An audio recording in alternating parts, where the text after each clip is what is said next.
She even says, I know you're not going to like the tacos, baby. I don't mind that. I just prefer a little El Paso seasoning in there. Man, little hot sauce on top. Welcome into another edition of Morning Edition. We have your favorite Queen City News Now people. Queen City News Now anchors Julian Tedor, Andy Satowski, Jason Harper, Queen City News Now meteorologist Ted Phaeton. And our first topic for today, everybody, the Cannabis Council that Governor Josh Stein has went ahead and formed because he wants to make sure that as this is coming out, that people are, using THC properly. It's regulated in the state, also making sure that it's being used by people who are 21 and over, which makes a lot of sense here. I'm going to go ahead and start, before we even get into a very interesting study that came out about cannabis. Again, we'll start with Jason, because you have children who some would be of the legal age to use this, some would not be. How do you feel about more regulation coming into a market? Because we know it's out there. You see it everywhere. You smell it everywhere. How do you feel? Yeah. It's a tough one. I have family members that have been affected by the use of both legal and non-legal, regulated, non-regulated cannabis. Hasn't been the most positive outcome. So I may have a different opinion from other people. But as it doesn't matter how old my girls get, even if you're 35 one day and I'm 120, I'm still going to be protective of my girls. Man, this is hard. This is split for me. It's different if you're an older consenting adult that is using it responsibly and you can use whatever it is in moderation. I don't want my girls, man, I don't want them to have access to anything that could potentially alter the way they think or feel. Or, I know they're adults, and so this one's a struggle for me, guys. I don't like it. Yeah, that's just where I sit. So go ahead and ask the question. So, are you okay with them drinking? Am I okay with them drinking? Yeah, alcohol. No, of course not. If they're of legal age, no. I mean, they're going to, and I do it as well. I also know when I drink, it's not the best thing for me. Yeah. I know there are a million other ways. I'm not doing it to even try to numb a certain feeling. I just do it because I just enjoy it. I like the flavor. I like, social drinking or whatever. But no, I don't feel like my girls yet are at the age where any of those things that I don't feel like they use them or that their actions are better because of any of those things. Using them appropriately, right? Yeah. Or in different settings, how we all had to kind of, you mature, right? When you use things that have an age limit.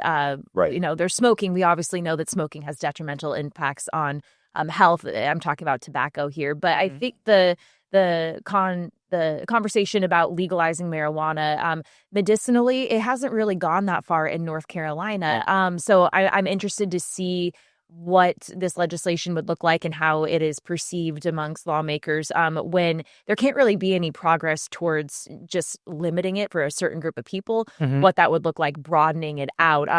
Other states, of course, have legalized it for recreational use. Many, many other states have legalized marijuana for medicinal use. And I think there are studies backing that up of just how it really helps people. The side effects are much different than some harsh drugs that people are taking for cancer treatments, what have you. So I'm going to be interested to see what this council comes up with and if it has any impact on our laws.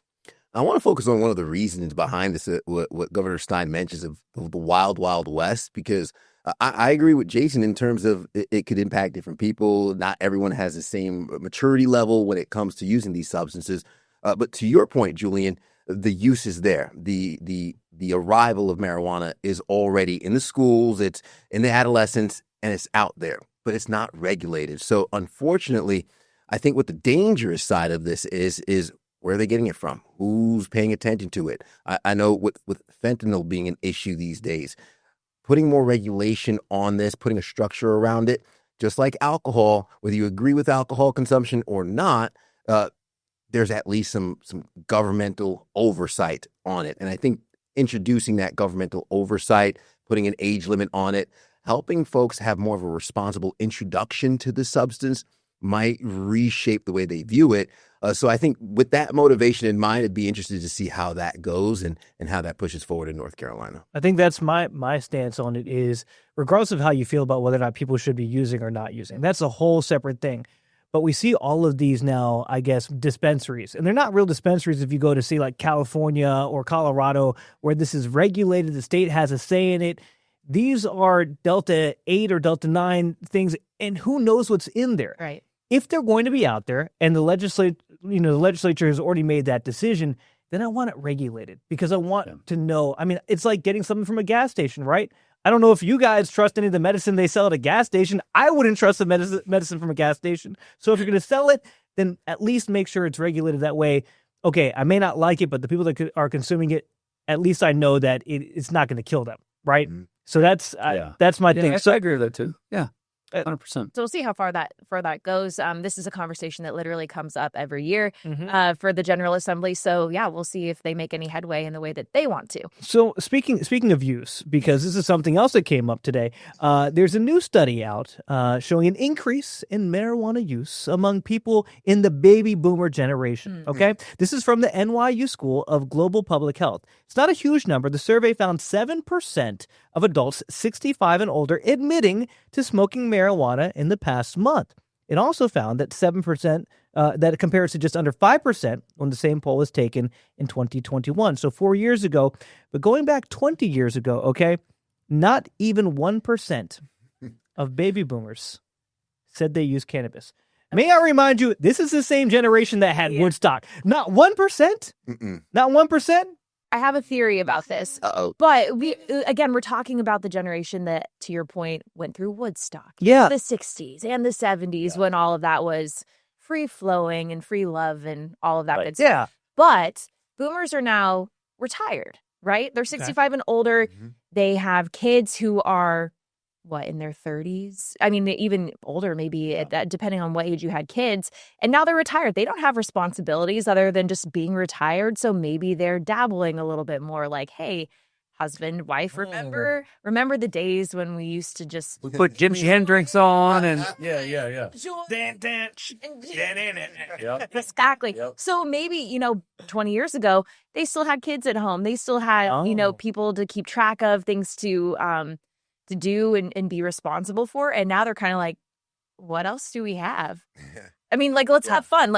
Whether you're traveling or, you're at your retirement beach vacation home, you know what I mean? So I think that maybe it's tied to like, we don't have responsibilities anymore. So they may have used as teenagers, stopped using as they had kids. And then now they're like, well, it's always been taboo, I think, to talk about it. And now it's just another, now it's like, you don't get judged as much, I think, if you were to take it. Plus, I think a lot of those that are 65 or older, if they started taking it medicinally after all those pickleball games and their joints are hurting, they're like, I kind of have enjoyed the feeling that it's given me in my joints after pickleball, and I might explore a little more. Maybe I'm going to take a little more to go to sleep, and then you know what I'm saying. And so I think they feel more comfortable talking about it now. They don't get judged as much, and maybe they're using it sort of like hybrid with some medicinal, cannabis or whatever it is they're using, and maybe exploring more. Yeah, I would agree. I think it's the social acceptance of it. Yeah, we're seeing more and more people. I mean, look at the opposite side when it comes to alcohol and really the surge of non-alcoholic beverages, athletic brewing and the likes. And then you also have the cannabis-infused beverages. I never thought I'd go to a restaurant and underneath alcohol is THC drinks. Oh, right. Okay. So there's more of this shift that's happening. And I have more and more friends of mine. Obviously, they're not boomers. They're a lot younger, but they're going sober. They don't want to drink anymore. They're choosing not to. And now they're choosing, let me have one of these THC drinks so I can still be out, social, comfortable, enjoy myself. So for the boomers and the older generation, I could see it being more like, maybe this was underreported. Maybe I was keeping a little bit of a secret that I could let out of the box because I will be accepted for it. So it could be a combination of all that. Yeah, the added part of this study, too, is it found an increase among people who have degrees and are among a higher socioeconomic status. So maybe there were people that were afraid to admit it because they didn't want people in their circles or cliques to look at them a different way. Like, say, if you're a professor or something like that, a highly successful financial broker, and you don't want people to know, so you're not going to admit that. But I think the stigma has changed there. Real quick while we're on the topic, Ted, you said people going sober. Do you find there's a new kind of terminology where people are saying I'm sober, but just sober from alcohol, and instead they're using these THC drinks? I think so. Yeah, I think it's a new category. What California sober is what a lot of people call it when you don't drink alcohol. I've never heard that before.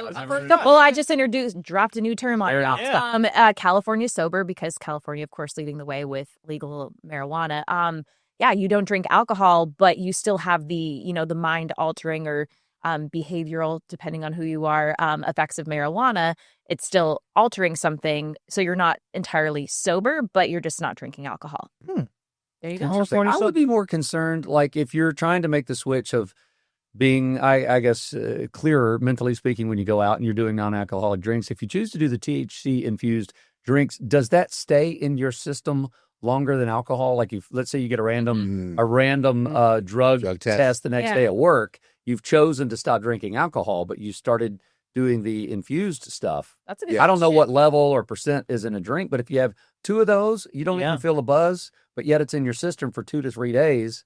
I mean, could you get, I don't know. Could you get in trouble for that? From my understanding, with alcohol, it metabolizes a lot quicker. Come out of your system. I think it's maybe 1 drink per hour you can metabolize. Yeah. When it comes to marijuana, I believe the THC can get stored in your fat cells, in your hair. I got a lot of those things. I got a lot of room to store. So I would say, I think the evidence of it in your system stays longer.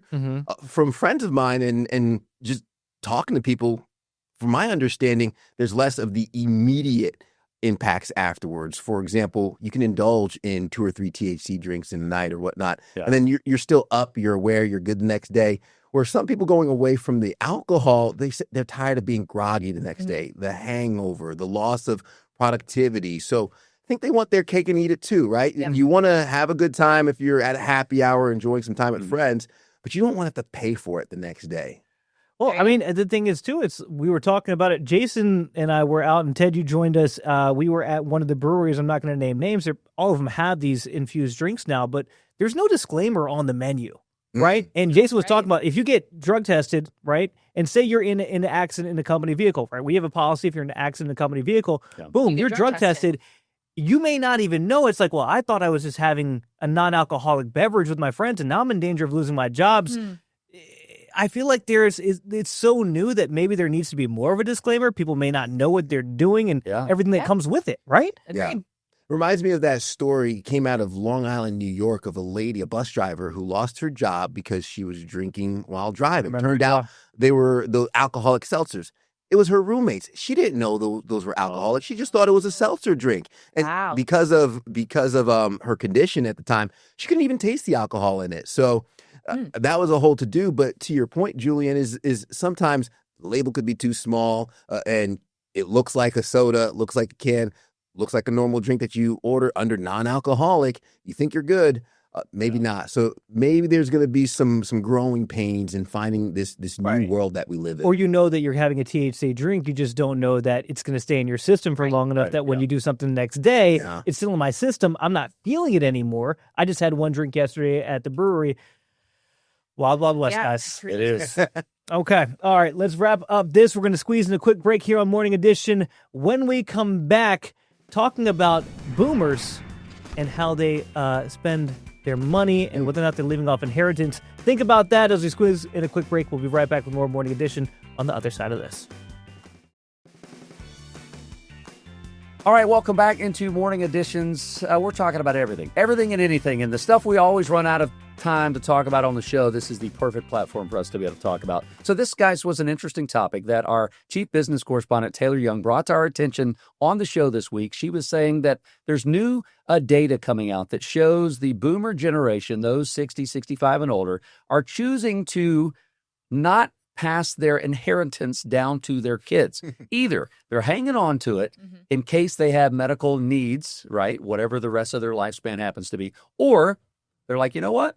I earned this money. I'm going to go explore, spend it, indulge, whatever I want to do. And the younger generations are going, show me the money. Where's the money? And we got to think about this. Interesting. So, I mean, I don't know. I don't expect an inheritance. Do you know what I mean? Like, this is not something that I have planned on for my financial future. I'm relying on myself and my husband for our financial planning to be like, what do we need to do to be successful and live the life that we want to when we retire and into our, until we die. But I love the idea of leaving something behind for my daughter and our kids. But I don't expect it. Is it nice? Sure. But I don't expect it to the point of paying for medical bills. Living in an assisted living facility, if you don't move in with a family member, that is very, very expensive. So if you are planning on the inheritance to give to your kids later, but they're going to have to help you pay for this long-term care, it kind of washes out. So I don't expect it. Is it nice? Yes. Do I expect it? No. I like that. I think the older I get, I'm still a good 15 years or so from even thinking retirement age. Man, that's right around the corner. That's crazy to say out loud.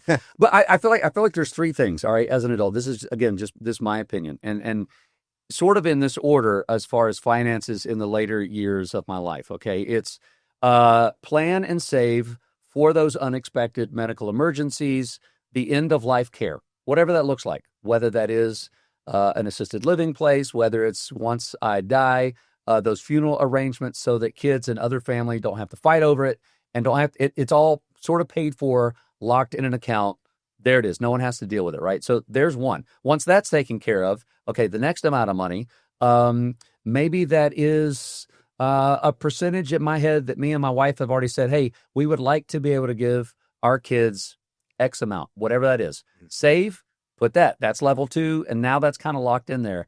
Whatever's on top of that, listen, I don't want to wait and go see Greece when I'm 73 in a motorized scooter on cobblestones. I don't want to do. You're really cool on that motorized scooter, Jason. I can see you. Tilt right over.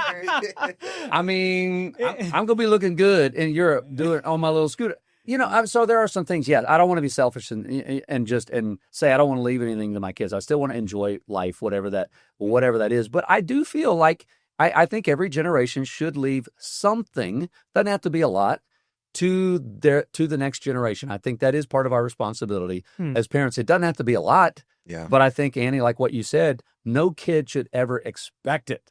Yeah. If you get it, that's cherry on top. That's awesome. Be responsible. Go through life not expecting one penny from your parents, grandparents, aunts, uncles. If you get something, that's awesome. But anyway, so those are the three things for me. Or to rely on that, I guess I should say. Like to rely on that, like plan on it for like, okay, I want to do X, Y, and Z. I think I'm going to get X amount of dollars from my parents when they pass away. I would love to leave something for my kids, right? I that is a plan for us, but on the flip side of that, I don't know of any inheritance coming my way, and I didn't really think about it until then because I just didn't expect it. So I might be surprised, but it isn't weighing into my financial decisions of I am expecting X amount of money, and then I'll be able to do whatever I want with it. It also feels kind of morbid, right? Like looking at somebody's like, is that my payday? Like you're waiting on your parent to pass away. People don't talk about it. Right.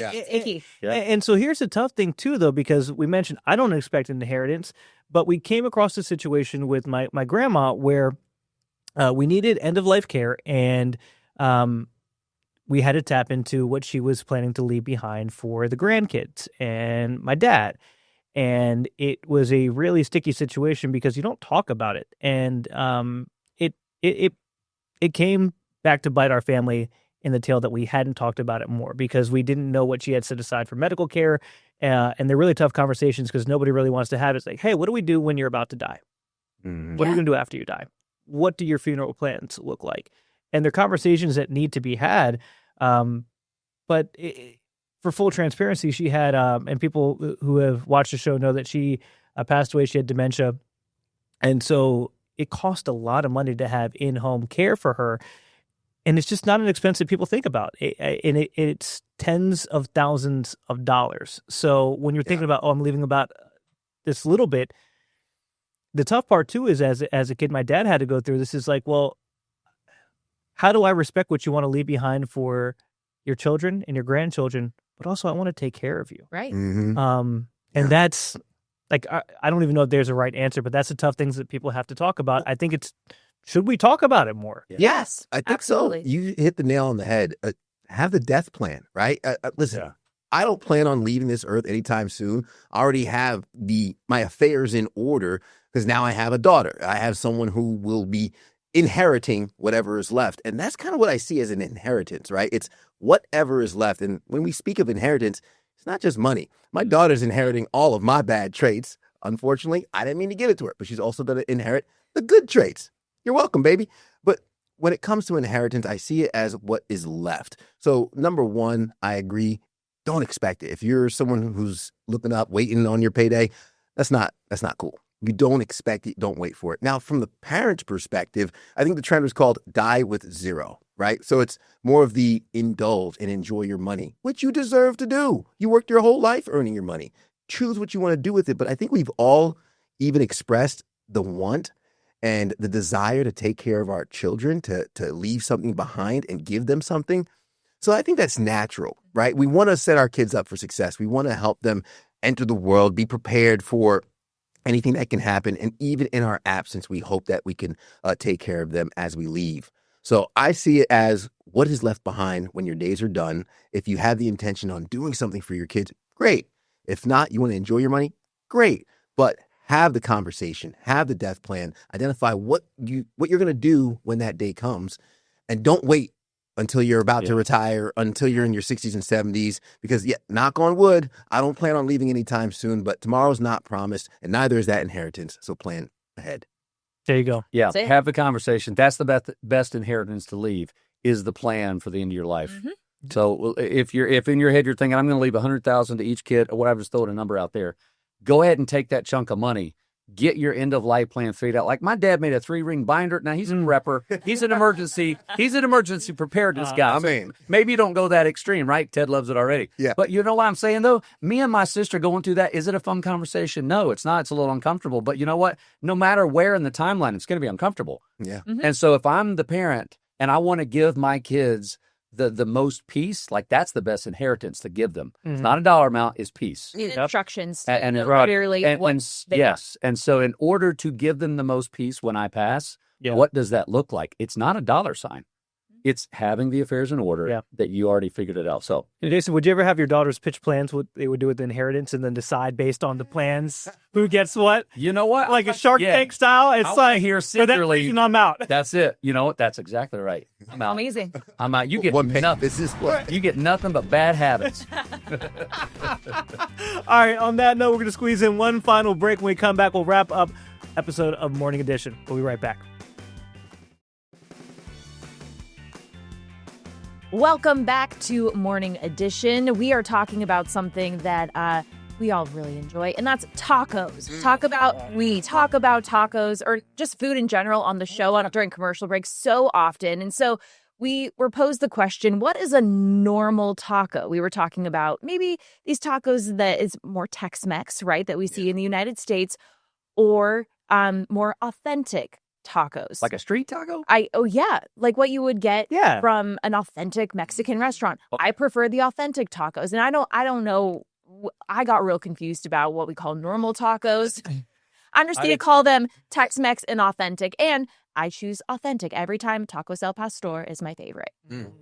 Okay, so Pineapple on top. we should define, what are we saying is a normal or authentic taco compared to like an Americanized? So I would say in my opinion, a normal taco is the authentic taco. Okay.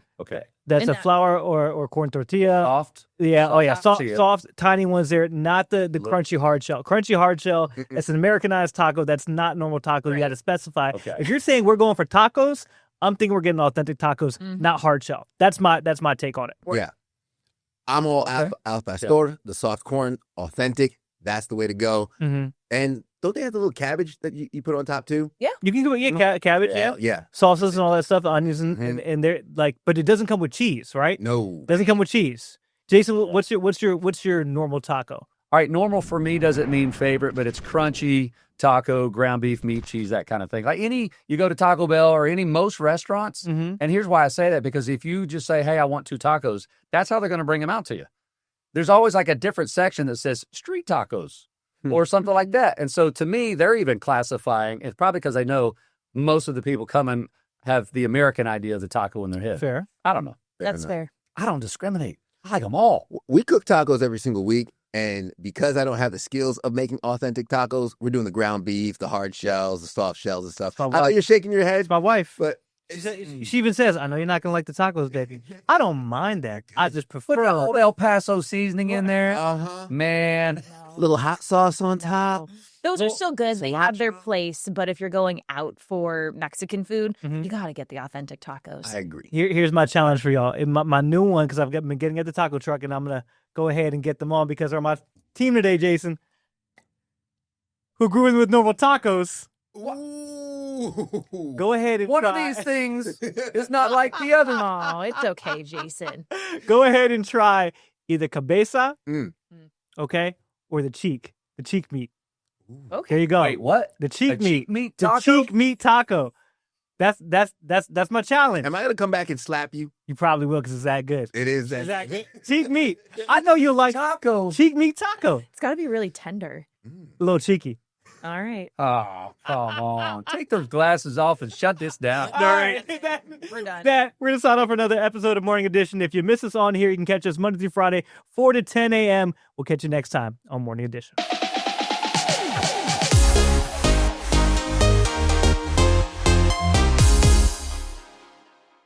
Queen City News Plus. Just search Queen City News on your smart TV's app store.